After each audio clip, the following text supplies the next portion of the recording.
puisque le président Macron part du principe qu'il faut sanctuariser les zones maritimes pour ne pas en exploiter les richesses. Or, le principe des îles éparses et des territoires que nous avons, c'est justement que d'autres pays veulent en exploiter les richesses.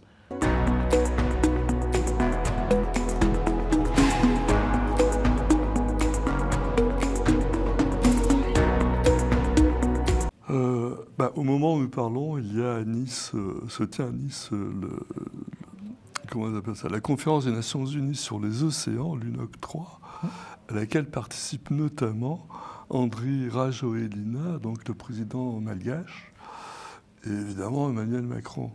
Alors, lors de la visite d'Emmanuel Macron à Madagascar en avril dernier, les médias n'ont pas du tout parlé de l'affaire des îles éparses, qui sont revendiquées par françaises, mais revendiquées par Madagascar. Et l'île Maurice. Et Maurice aussi. Eh oui. Il y a une des 5 îles éparses, Tromelin, qui n'appartient pas à Madagascar, mais à l'île Maurice. Bon. Et alors, qu'est-ce que ça devient cette histoire? On a l'impression que c'est occulté, ou alors il y a un deal caché. On s'interroge, quoi. Pourquoi on n'en parle pas?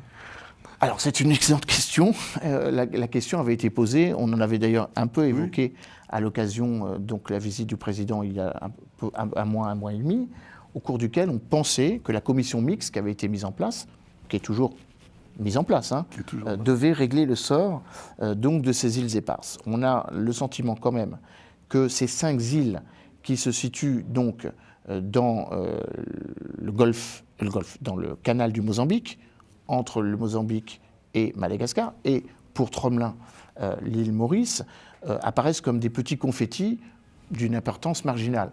Sauf que la 3e conférence des Nations Unies sur les océans nous dit le contraire.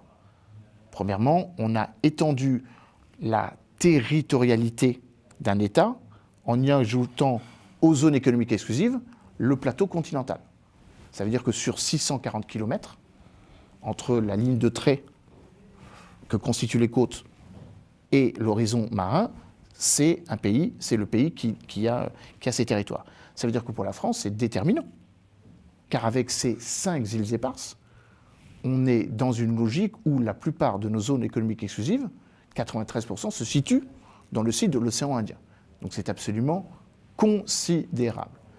Alors c'est d'autant plus considérable que, et c'est là où il y a un peu un paradoxe, la conférence sur les océans a montré la capacité diplomatique de la France d'obtenir un traité sur la haute mer pour sanctuariser 30% des 70% que constituent les océans, donc les zones non territoriales, avec une petite subtilité qui nous ramène aux îles éparses, une incongruité même, une contradiction, puisque le président Macron part du principe qu'il faut sanctuariser les zones maritimes pour ne pas en exploiter les richesses.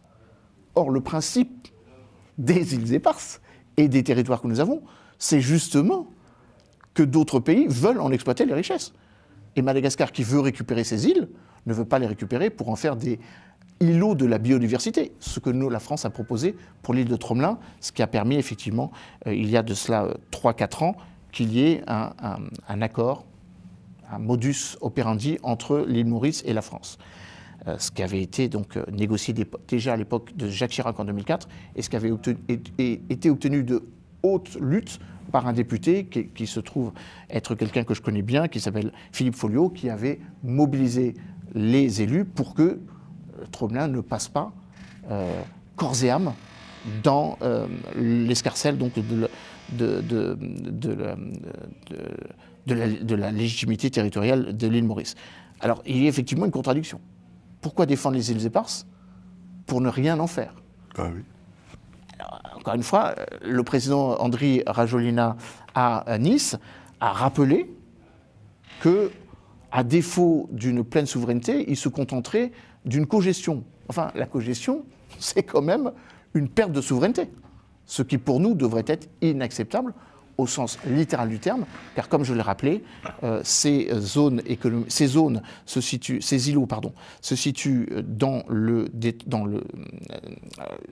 canal du Mozambique, où désormais transitent 80 à 85% du commerce maritime eu égard à l'instabilité chronique depuis les semaines qui ont suivi le 7 octobre, avec les attaques des Houthis, donc obérant la libre circulation des marchandises, et notamment des hydrocarbures, enfin des méthaniers et des vraquiers qui passaient à travers le détroit de Bab el-Mandeb, donc de l'océan Indien à la mer Rouge et à la Méditerranée. Donc c'est, encore une fois, déterminant et absolument essentiel. Dernier point, peut-être. Ce sommet de Nice est une réussite, premièrement parce que la France obtient la ratification de 51 États sur le traité de la haute mer. Il en manque encore quelques-uns, 9, pour obtenir les 60 qui seront nécessaires à sa ratification. Mais c'est surtout une très bonne nouvelle, multiplication des aires marines protégées dans l'océan Indien, dont on parle. Peut-être d'ailleurs que la manière de trouver un arrangement avec le président malgache serait de transformer ces îles en aires maritimes protégées. On va basculer d'ailleurs de 5 millions d'aires marines protégées à 15 millions de mètres carrés, de kilomètres carrés, par rapport à la Polynésie française. Peut-être est-ce là un exemple pour les îles du sud-ouest et du sud de l'océan Indien.